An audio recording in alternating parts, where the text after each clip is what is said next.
Hi there and welcome to Gaining Vision. I'm Melanie. Today I'm really excited about being able to talk about something that not everybody can, because not everybody's experienced it before. But before I get started, please don't forget to subscribe to the channel, like and share. So I know we've all watched movies, watched some TV shows where someone's been in a coma before. And people are always asking the question, do you talk to them? Can they hear you or not? Well, I'm here to tell you today my experience of being in a coma and what really happens. So in 1995, when I suffered a massive stroke, I was in a coma for 2 weeks. And it's amazing because you can hear everything going on around you. I could sense my environment in real time. I could hear what people were saying. I could smell the things going on around me. The only thing I couldn't do was see what was happening. But the things I could tell you, and I'm going to share today. Of course, you had everybody coming to your bedside crying hysterically, "Oh my goodness, wake up, wake up!" Telling you that they love you, telling you their deepest, darkest secrets. I remember my little sister Trish coming to my bedside. And Trish and I were very close. And she confessed to me that she had stolen my case of peach gum. Now this was a big deal because I loved my gum. I was very upset. I was annoyed, but of course couldn't express it. But my brain had taken over and created multicolored masterpieces to describe what I heard. So I saw red when Trish told me this. I'll tell you what happened after I woke up later on, but keep that in the back of your mind. I also heard a lot of the doctors talking, the nurses, and the diagnosis. Oh, she's not going to wake up. She's never going to move. All those things. And my family didn't know what to say or do because, of course, they didn't even know if I was going to survive. My family, being Catholic, even brought a priest in to give me my last rites. As I laid there, I wanted to yell out, "I'm still alive! I'm not going anywhere! I'm here!" But I couldn't communicate that. According to my family, I didn't even communicate by moving my eyes or anything because I was in such a comatose state. But hearing people use diagnosis of paralysis, state of vegetation, things that to me seemed final, were very scary. I remember my Aunt Donna coming in and giving me daily updates. And she came to my bedside one day and she said, "Melanie, tomorrow's my birthday, and the only thing I want is for you to wake up and open your eyes." The nurse told her, "That's not going to happen because really, truly, she's in a coma." But my aunt's like, "She's a fighter. She can hear me. She's a good girl. She's going to wake up." See, my family had faith in me because they knew. My dad had actually heard that by hearing music going on, that it would help stimulate the brain and help the patient wake up. So he went out and bought a Walkman. Now, of course, I'm dating myself, so you guys know how long ago this was. And he put my Walkman on a radio station called CHFI. And it was, gently, easy listening music. Some days there was oldies. And it was really incredible to hear the music from my past, from my parents' past, and just things that would add to these multicolored masterpieces. I remember having a dream when my sister, Melissa, was rollerblading on top of a roof because we were being chased by zombies. I tell you, the things that came out of this brain of mine, it was just something. But it was all put to music. It was really cool. The most popular song back then, in 1995, that summer, was "Kiss of a Rose" by Seal. And every time I hear that song until this day, I remember the thoughts and the multicolored masterpieces that I was visioning. People would come and give encouraging words. They would tell me things that they never thought that would be ever repeated to them because I wasn't going to wake up in a lot of people's minds. And people came to my bedside to say their goodbyes because they really had given up hope on me. My dad came and he told me that I needed to fight like hell, that I was an Italian stallion, and that no matter what happened, that he loved me. My mom came and she was just so afraid of what would happen, and she cried. And she always just told me she loved me. And I could smell her perfume, a Calvin Klein's obsession. And I just knew by when I smelled that perfume that I was safe.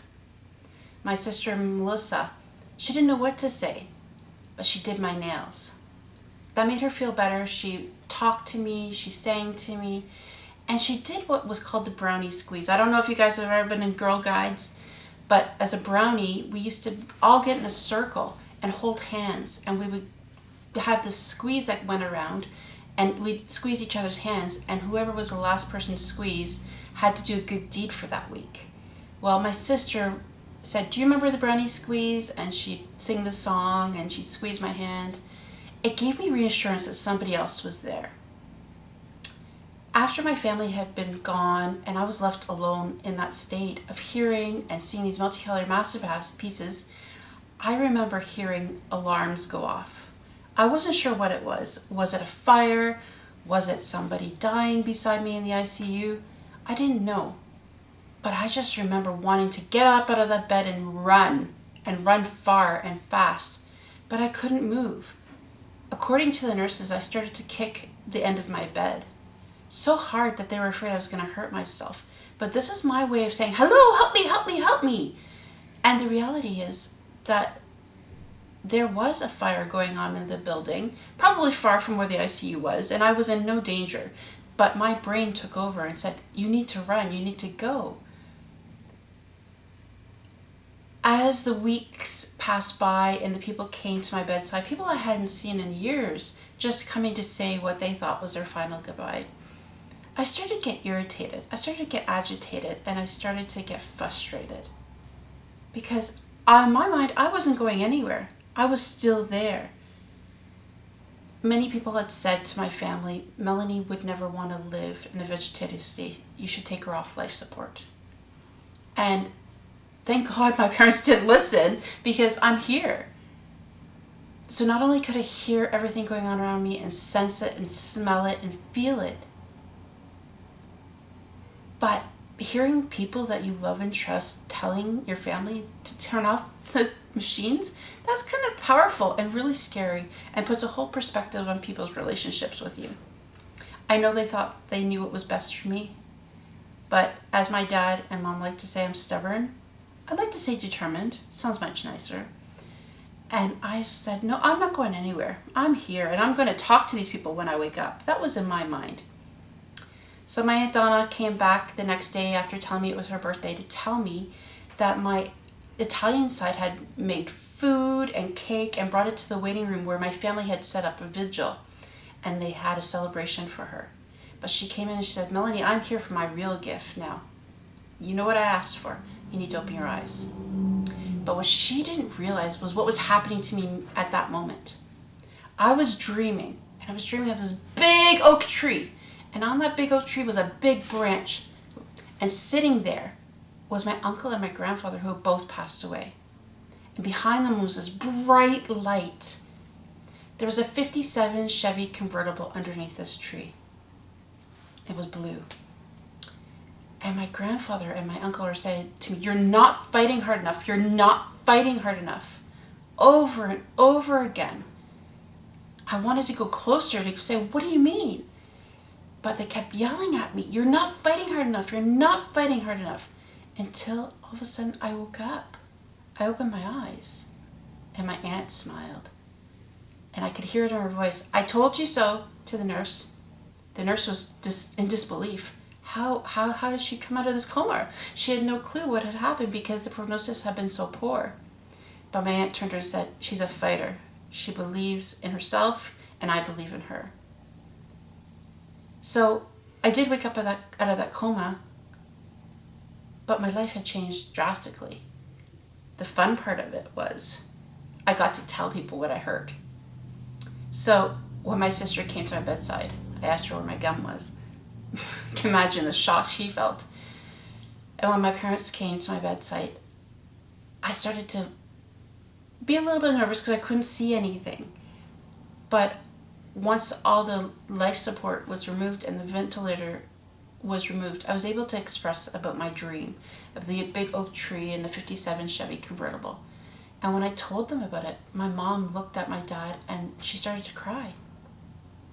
What I didn't know was that my uncle had owned a 57 Chevy convertible.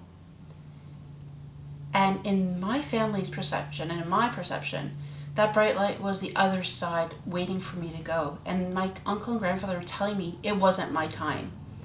So for me, there is life on the other side. And for my parents, they knew that somebody was telling them that I was going to be okay. So yes, you can hear everything going on in the coma. Yes, you can sense it. Perhaps it's distorted and in different feelings and senses and all that stuff. But the reality is you can hear everything. So if you're ever worried, if someone of your loved ones is sick, go to the bedside, have a conversation, tell them how you feel. Don't always say goodbye unless you feel it's necessary.